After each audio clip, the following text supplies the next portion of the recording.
अच्छा देखें, आज हमारा ये फाइनल अकाउंट का लेक्चर नंबर 3 है।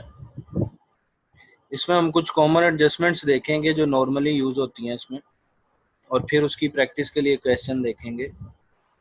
तो पहले एडजस्टमेंट्स देख लें। एडजस्टमेंट एक्चुअली क्या होती हैं? ऐसी इंफॉर्मेशन जो हमारी लास्ट डेट को बुक्स क्लोज करने के बाद हमें पता चलती है कि ये या तो अनरिकॉर्डेड रैगिंग है या ये कंफर्म ही अकाउंट्स क्लोज करने के बाद हुई। तो फिर हम करते क्या हैं कि उसकी एडजस्टिंग एंट्री पास करते हैं। अब एंट्री का आपको पता है मिनिमम 2 अकाउंट्स होते हैं, एक डेबिट और एक क्रेडिट होता है। यही वजह है कि जो भी एडजस्टमेंट आपको फाइनल अकाउंट में आएगी उनकी मिनिमम 2 ट्रीटमेंट्स होंगी। कम से कम 2 जगह आप उसकी रिकॉर्डिंग करेंगे, और अगर देखें तो आप 2 स्टेटमेंट ही बनाते हैं, एक trading profit and loss account और दूसरी बैलेंस शीट। यही वजह है कि जो एडजस्टमेंट्स के हम ट्रीटमेंट करेंगे उनमें से एक treatment trading profit and loss account में हो रही होगी और उसकी दूसरी ट्रीटमेंट बैलेंस शीट में हो रही होगी।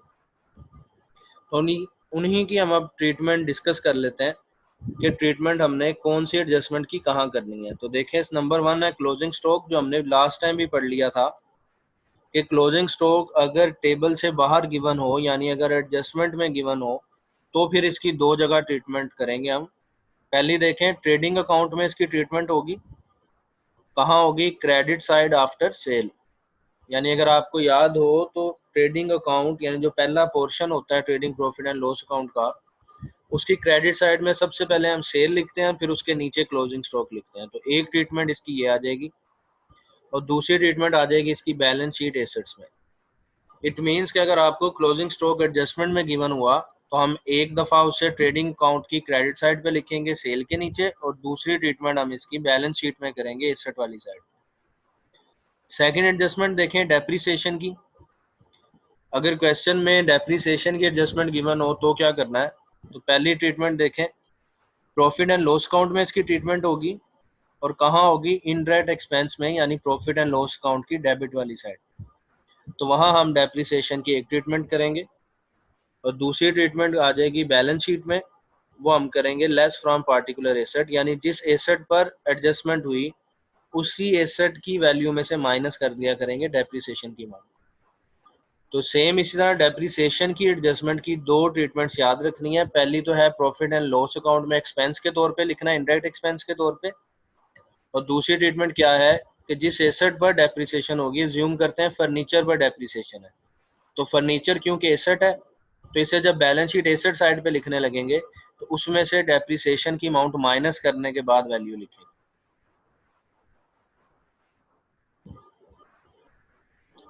नेक्स्ट एडजस्टमेंट है हमारे पास आउटस्टैंडिंग मतलब बकाया, ड्यू मतलब बकाया, पेएबल यानी जो भी हमने अदा करना हो, एक्रूड एक्सपेंस यानी बकाया एक्सपेंस। यानी ऐसे एक्सपेंसेस जिनका टाइम तो आ गया था, जो इनकर हो गए थे, यानी जिनको हमें पे करना चाहिए था लेकिन अभी तक हम अदा नहीं कर सके, अभी हमने इन एक्सपेंसेस को अदा करना है। तो ऐसी एडजस्टमेंट का क्या करेंगे? पहली ट्रीटमेंट देखें, अगर वो एक्सपेंस ट्रेडिंग अकाउंट से रिलेटेड हुआ तो उसे ट्रेडिंग अकाउंट में लिखेंगे, यानी डायरेक्ट एक्सपेंस से रिलेटेड हुआ तो, और अगर इनडायरेक्ट एक्सपेंस से रिलेटेड हुआ तो प्रॉफिट एंड लॉस अकाउंट में लिखेंगे। और एडजस्टमेंट देखें क्या करना है, ऐड कर दिया करना है इन पार्टिकुलर एक्सपेंस। एग्जांपल ले लेते हैं कि आउटस्टैंडिंग रेंट कह दिया था उसने, तो रेंट क्योंकि इनडायरेक्ट एक्सपेंस है तो इसे प्रॉफिट एंड लॉस अकाउंट में जब रेंट लिखने लगेंगे उसमें ये आउटस्टैंडिंग रेंट वाली अमाउंट को ऐड कर दिया करेंगे, क्योंकि ये भी हमारा एक्सपेंस है लेकिन हमने अभी तक अदा नहीं किया। तो जिस एक्सपेंस से रिलेटेड ये एडजस्टमेंट होगी आउटस्टैंडिंग वाली, उसी एक्सपेंस में हम इसको ऐड कर दिया करेंगे। और दूसरी ट्रीटमेंट देखें, क्योंकि अभी तक हमने ये अदा नहीं किया इसलिए हमारी जिम्मेदारी है कि अदा किया जाए, तो बैलेंस शीट में इसे हम लायबिलिटी वाली साइड पे लिखेंगे। तो ये 2 ट्रीटमेंट्स आपने आउटस्टैंडिंग एक्सपेंस वाली याद रखनी है। नेक्स्ट देखते हैं एडजस्टमेंट नंबर 4, प्रीपेड, यानी अगर वक्त से पहले अदा करते हैं। ये जो हमने एडजस्टमेंट नंबर 3 पढ़ी है ये उसका ऑपोजिट है।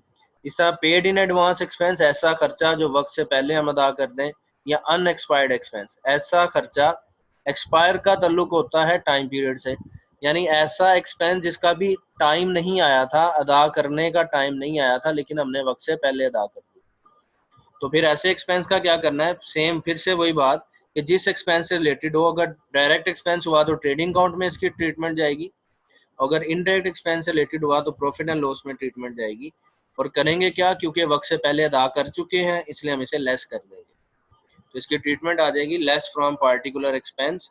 एग्जाम्पल ले लेते हैं, अगर हमने रेंट इन एडवांस अदा कर दिया है तो रेंट क्योंकि इनडायरेक्ट एक्सपेंस होता है इसलिए प्रॉफिट एंड लॉस अकाउंट के जब डेबिट साइड पे लिखने लगेंगे उसमें से प्री पेड रेंट की अमाउंट को माइनस कर देंगे। और दूसरी एडजस्टमेंट देखें, क्योंकि ये खर्चा हमने वक्त से पहले अदा कर दिया है तो ये हमारा हक बन जाता है कि दूसरी पार्टी अब उसको अदा करे, इसलिए हम इसे बैलेंस शीट एसेट साइड पे मेंशन करेंगे। एडजस्टमेंट नंबर 5 देखें, सेम वही है जिस तरह 3 थी, लेकिन अब ये इनकम के पॉइंट ऑफ व्यू से है। इस तरह देखें, आउटस्टैंडिंग, ड्यू, रिसीवेबल यानी जो भी हमने रिसीव करनी है, या एक्रूड इनकम यानी ऐसी इनकम जो अभी हमने रिसीव करनी है, जो बकाया रहती है रिसीव करने वाली। तो इसका क्या करेंगे ट्रीटमेंट देखें। पहली बात, ये प्रॉफिट एंड लॉस अकाउंट में आएगी, और प्रॉफिट एंड लॉस अकाउंट में इनकम की क्रेडिट साइड होती है। इट मीन्स हम इसे क्रेडिट साइड में करेंगे और ऐड करेंगे इन पार्टिकुलर इनकम, यानी जिस इनकम से रिलेटेड ये होगा। जिस तरह देख लें, इंटरेस्ट रिसीव है, उसके साथ आउटस्टैंडिंग आ गया है, तो इंटरेस्ट रिसीव को क्योंकि हम इनडायरेक्ट इनकम यानी प्रॉफिट एंड लॉस अकाउंट की क्रेडिट साइड पे लिखते हैं, तो वहां जब हम इंटरेस्ट लिखने लगेंगे उसमें ऐड कर दिया करेंगे आउटस्टैंडिंग इंटरेस्ट। और इसकी सेकंड ट्रीटमेंट देखें, बैलेंस शीट में हम इसे एसेट साइड पे लिखेंगे क्योंकि ये हमारा हक है, पैसे हमारे हैं, हमने अभी तक रिसीव नहीं किए। तो जो भी हमारा हक हो वो हमारा एसेट होता है, तो इसे हम बैलेंस शीट एसेट साइड पे लिखेंगे। ये इसकी दूसरी ट्रीटमेंट याद रखें। Next adjustment number 6, pre receive या रिसीव इन एडवांस या अनअर्न्ड इनकम यानी ऐसी इनकम जो वक्त से पहले हमने पैसे ले लिए हैं, यानी अभी हमने कमाई नहीं की थी, अभी हमने काम नहीं किया, लेकिन पैसे वक्त से पहले ले लिए। तो देखें फिर क्या करेंगे, इसे प्रॉफिट एंड लॉस अकाउंट में जब हम वो इनकम लिखने लगेंगे तो इसे लेस कर देंगे फ्रॉम पार्टिकुलर इनकम, यानी जिस इनकम से रिलेटेड होगा उसमें से माइनस कर दिया करेंगे। और क्योंकि हमारी जिम्मेदारी है, पैसे हमने एडवांस में रिसीव कर लिए हैं लेकिन अभी काम करना है, तो ये हमारी जिम्मेदारी है, इसलिए इसकी दूसरी ट्रीटमेंट बन जाएगी कि इसे बैलेंस शीट लायबिलिटी साइड पे हम इसे मेंशन करेंगे। तो सम अप करता हूँ इन एडजस्टमेंट्स को, जो भी आउटस्टैंडिंग हो, जिस एडजस्टमेंट नंबर 3 और 5 में हमने पढ़ा, अगर एक्सपेंस आउटस्टैंडिंग हो या इनकम आउटस्टैंडिंग हो तो वो ऐड होती है क्योंकि काम अभी हमने करना है। और अगर प्री वाली बात हो, इन एडवांस वाली बात हो, चाहे इनकम हो चाहे एक्सपेंस हो, वो लेस होगा क्योंकि काम हम ऑलरेडी कर चुके हैं। अब बैलेंस शीट वाली ट्रीटमेंट्स को देख लें, तो जो आउटस्टैंडिंग एक्सपेंस है क्योंकि वो हमारी जिम्मेदारी होती है इसलिए लायबिलिटी में लिखेंगे। और अगर आउटस्टैंडिंग इनकम है तो वो क्योंकि हमारा हक बनेगा, हमने अभी पैसे लेने हैं, इसलिए एसेट साइड पे लिखेंगे। अगर खर्चा हम वक्त से पहले अदा कर दें तो ये हमारा हक बन जाता है कि खर्चा हमने अदा कर दिया, काम अभी हमने लेना है, इसलिए हम एसेट में लिखेंगे। और अगर इनकम वक्त से पहले हम रिसीव कर लें तो हमारी जिम्मेदारी बन जाती है कि हमने इसके एवज अभी काम करना है, इसलिए लायबिलिटी साइड पे लिखेंगे। वैसे तो काफ़ी सारी एडजस्टमेंट्स होती हैं, लेकिन अभी ये मैंने कॉमन 6 एडजस्टमेंट्स लिखी है। पहले इसकी प्रैक्टिस का हम क्वेश्चन देखते हैं जी। तो देखें, प्रॉब्लम नंबर 1 हमने पिछले लेक्चर में की थी जो विदाउट एडजस्टमेंट थी। आज देखें प्रॉब्लम नंबर 2 जिसमें एडजस्टमेंट साथ होंगी। क्वेश्चन पढ़ते हैं। From the trial balance of mister Ayan Asad prepare trading profit and loss account and balance sheet as on 31 December 2019। तो देखिए इसमें पार्टी नेम आ गया है मिस्टर अयान असद, फिर स्टेटमेंट का नेम हम लिख देंगे trading profit and loss account, और फिर आगे तारीख हमारे पास आ जाएगी 31 दिसंबर 2019। सेम ऐसे जब बैलेंस शीट बनाएंगे तो उसमें भी नेम आ जाएगा mister Ayan Asad, title name इस स्टेटमेंट का आ जाएगा बैलेंस शीट, और आगे तारीख लिख देंगे एज ए 31 दिसंबर 2019। अब डाटा पढ़ लेते हैं हम इसका। सबसे पहले है ओपनिंग स्टॉक, ये हमने पढ़ लिया हुआ है। ये ट्रेडिंग अकाउंट की सबसे पहली बात होती है, यानी हम इसे ट्रेडिंग अकाउंट की डेबिट साइड पे लिखेंगे सबसे पहले। फिर है हमारे पास परचेज, ये भी ट्रेडिंग अकाउंट में आता है ओपनिंग स्टॉक के नीचे, तो इसे भी हम ट्रेडिंग अकाउंट में डेबिट साइड पे लिखेंगे, ओपनिंग स्टॉक के नीचे इसकी वैल्यू आ जाएगी। फिर है वेजेस, वेजेस हमारा डायरेक्ट एक्सपेंस होता है, और डायरेक्ट एक्सपेंस सारे ट्रेडिंग अकाउंट की डेबिट साइड पे जाते हैं, तो इसे भी हम ट्रेडिंग अकाउंट की डेबिट साइड पे लिखेंगे क्योंकि ये डायरेक्ट एक्सपेंस है। नेक्स्ट है सेल, ये हमने पढ़ लिया था कि ट्रेडिंग अकाउंट की क्रेडिट साइड पे आता है, ये डायरेक्ट इनकम को शो करता है, तो ट्रेडिंग अकाउंट की क्रेडिट साइड पे हम इसे मेंशन करेंगे। फिर है सेल रिटर्न, तो जो ऊपर सेल पढ़ा हमने, जब सेल लिखने लगेंगे उसमें से सेल रिटर्न को माइनस कर देंगे, जिसे लेस करेंगे फ्रॉम सेल। ये भी ट्रेडिंग अकाउंट की क्रेडिट साइड पे आएगा।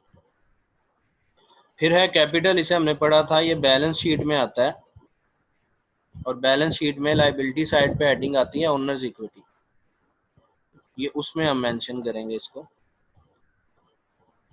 फिर है प्लांट, ये हमारा एसेट है, यानी इसे हम बैलेंस शीट की एसेट साइड पे मेंशन करेंगे। ये क्वेश्चन मैंने आपको बताया था, इंतहाई सिंपल होता है। अगर आपने लिस्ट याद कर ली हो तो जो लिस्ट थी डायरेक्ट एक्सपेंसेस की, डायरेक्ट इनकम की, इनडायरेक्ट एक्सपेंसेस की, इनडायरेक्ट इनकम की, एसेट्स की और लायबिलिटीज की, इनकी जो लिस्ट है वो मैंने पिछले लेक्चर में पढ़ा दी थी, लेक्चर नंबर 2 में। और प्लस उनकी जो जगह है, कहाँ कहाँ रिकॉर्ड होना है, वो भी हमने डिस्कस कर लिया। फिर है रेंट। रेंट आ जाता है हमारे पास इनडायरेक्ट एक्सपेंस, तो ये आएगा प्रॉफिट एंड लॉस अकाउंट की डेबिट साइड पे, क्योंकि ये इनडायरेक्ट एक्सपेंस है। फिर है सैलरीज, सैलरीज भी हमारा इनडायरेक्ट एक्सपेंस होता है, तो ये भी आएगा प्रॉफिट एंड लॉस अकाउंट की डेबिट साइड पे।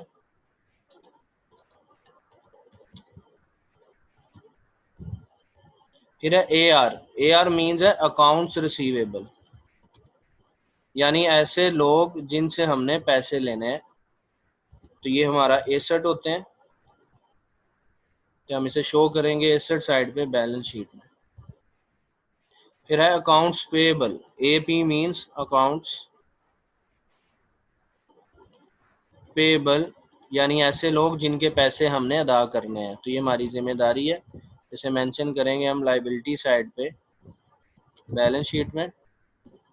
तो फिर है एडवर्टाइजिंग, ये हमारा इनडायरेक्ट एक्सपेंस है, तो ये आ जाएगा प्रॉफिट एंड लॉस अकाउंट की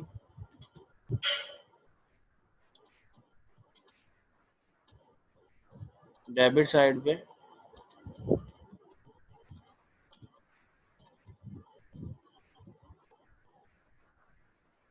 तो देखिए हमने पूरा क्वेश्चन पढ़ लिया और उनकी जगह डिसाइड कर ली कि कौन से पॉइंट को हमने कहाँ मेंशन करना है। आगे अब क्वेश्चन पढ़ते हैं, तो हमारे पास एडजस्टमेंट्स गिवन है। सबसे पहले है क्लोजिंग स्टॉक एडजस्टमेंट, ये भी आपको पढ़ाई थी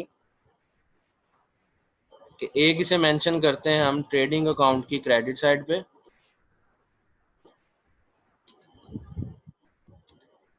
सेल्स के नीचे लिखेंगे, और दूसरा इसे हम लिखेंगे एसेट साइड पे बैलेंस शीट में मेंशन करेंगे।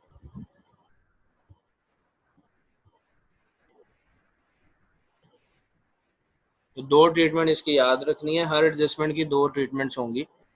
तो क्लोजिंग स्टॉक की दो ट्रीटमेंट होंगी, एक ट्रेडिंग अकाउंट की क्रेडिट साइड और दूसरी बैलेंस शीट की एसेट साइड। अब वेजेस आउटस्टैंडिंग है, हमने पढ़ लिया था, कोई भी अगर एक्सपेंस के साथ आउटस्टैंडिंग आ जाए तो आउटस्टैंडिंग वाले को उसी एक्सपेंस में हम ऐड करते हैं। देखें ऊपर वेजेस गिवन है, अमाउंट 1600, तो जब इस वेजेस को लिखने लगेंगे तो ये जो सेकंड एडजस्टमेंट है इसको हम इसमें ऐड कर देंगे और दूसरी ट्रीटमेंट बनेगी, क्योंकि एक्सपेंस आउटस्टैंडिंग है तो हमारी जिम्मेदारी होगी कि हमने इसे अदा करना है। तो देखें पहली ट्रीटमेंट आ जाएगी, इसे ऐड करेंगे वेजेस में, और वेजेस क्योंकि ट्रेडिंग अकाउंट में जाना है।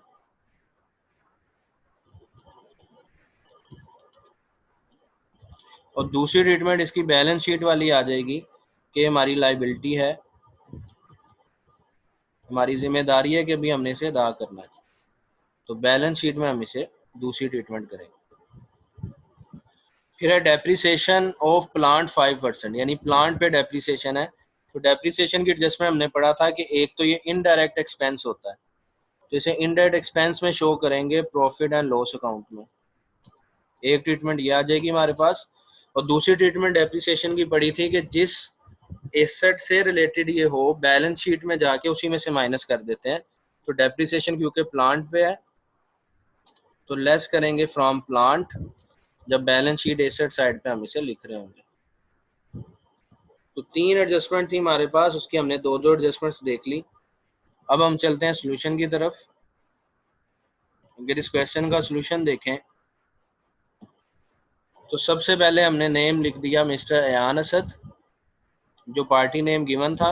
फिर स्टेटमेंट का टाइटल लिखा trading and profit and loss account, और फिर हमने मेंशन की तारीख for the year ended 31 December 2019। Solution पे आए तो पहला हिस्सा होता है ट्रेडिंग अकाउंट का, जिसमें हमने सबसे पहले ऊपर लिखना होता है ओपनिंग स्टॉक जो कि गिवन था 10,000, फिर उसके नीचे लिखते हैं परचेज, वो थी 48,000, लेस करते हैं परचेज रिटर्न जो कि इस क्वेश्चन में परचेज रिटर्न गिवन नहीं थी। तो परचेजेस 48,000 में से लेस की परचेज रिटर्न 0 वैल्यू, तो हमारे पास आउटर कॉलम में फाइनल वैल्यू आ गई 48,000। ओपनिंग स्टॉक और परचेजेस लिखने के बाद हमने डायरेक्ट एक्सपेंसेस लिखने होते हैं। तो इस क्वेश्चन में एक ही डायरेक्ट एक्सपेंस आया था वेजेस का 1600, और उसके साथ एडजस्टमेंट भी आई थी हमारे पास आउटस्टैंडिंग की। तो आउटस्टैंडिंग हमने एडजस्टमेंट ये पड़ी थी कि जिससे रिलेटेड हो उसमें ऐड कर देना है।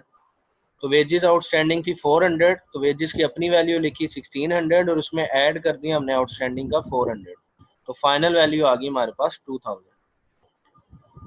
फिर ट्रेडिंग अकाउंट की क्रेडिट साइड देखें तो सबसे पहले सेल लिखते हैं जो गिवन थी 71,000, और सेल रिटर्न भी इस क्वेश्चन में थी, उसको माइनस कर देंगे, इनर साइड पे लिखेंगे।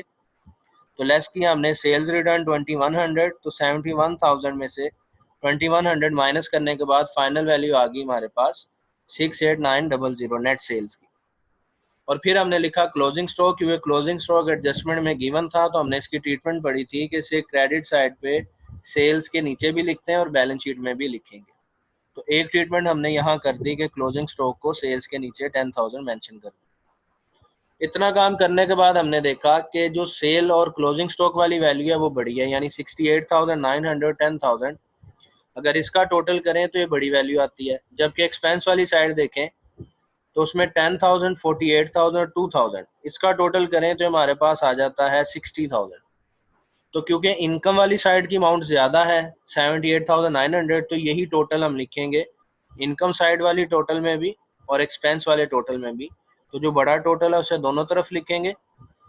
फिर इनकम साइड का टोटल जो हमारे पास आया था 78,900 में से एक्सपेंस साइड वाले टोटल को माइनस करेंगे, तो 60,000 माइनस करने के बाद हमारे पास प्रॉफिट आ गया। क्योंकि इनकम हमारे पास ज़्यादा थी एक्सपेंस कम थे, इसलिए हम इस आंसर को प्रॉफिट कहेंगे। और ग्रोस इसलिए कहेंगे क्योंकि फर्स्ट पोर्शन में से भी निकल रहा है, ट्रेडिंग में से निकल रहा है। और लिखना हमने क्योंकि अपने आंसर को छोटी साइड पे होता है, तो क्योंकि डायरेक्ट एक्सपेंस वाली साइड छोटी थी इसलिए ग्रोस प्रॉफिट को हम एक्सपेंस वाली साइड पे लिखेंगे।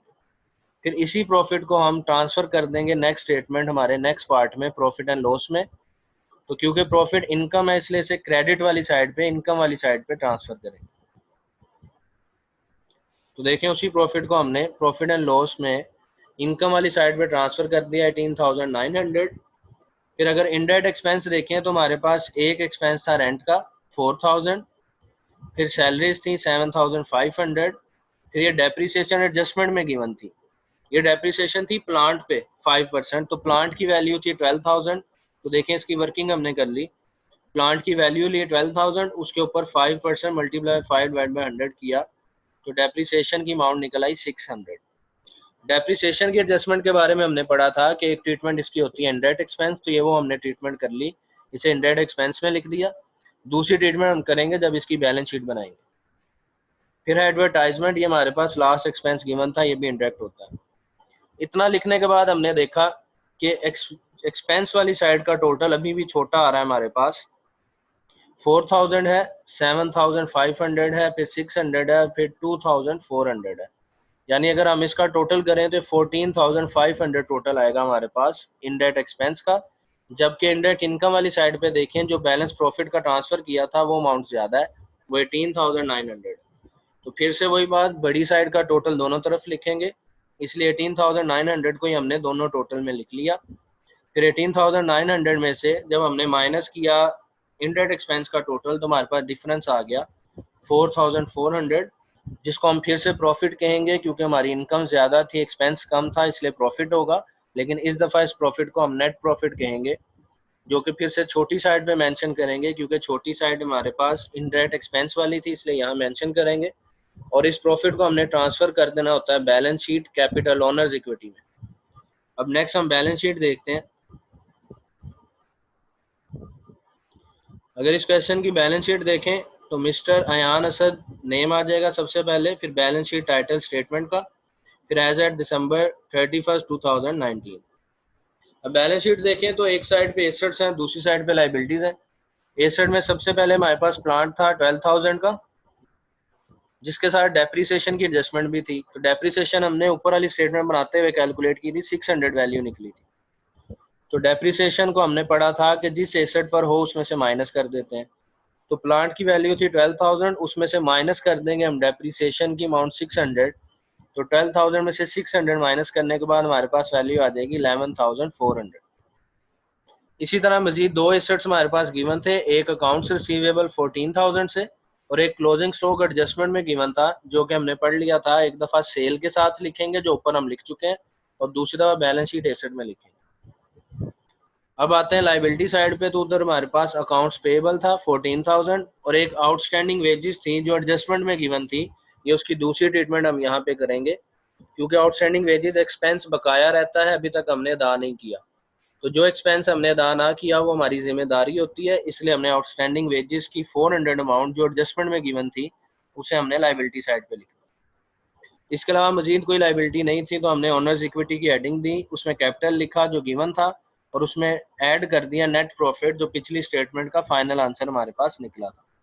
तो 16,600 में नेट प्रॉफिट की अमाउंट 4,400 ऐड की, तो हमारे पास फाइनल वैल्यू आ गई 21,000। अब हमने टोटल करना है। अगर हम लाइबिलिटी साइड का टोटल करें तो 14,400 और 21,000 का टोटल हमारे पास आ जाता है 35,400। और अगर इसी तरह एसेट साइड का टोटल करें तो 11,400, 14,000, 10,000 का टोटल भी आ जाता है 35,400। तो ये दोनों टोटल आपके पास बराबर आने चाहिए। अगर ये आपके पास बराबर आ जाते हैं, इट मीन्स आपने क्वेश्चन ठीक किया। तो यहाँ तक हमारा क्वेश्चन था, जिसमें हमने कुछ एडजस्टमेंट्स पढ़ी हैं।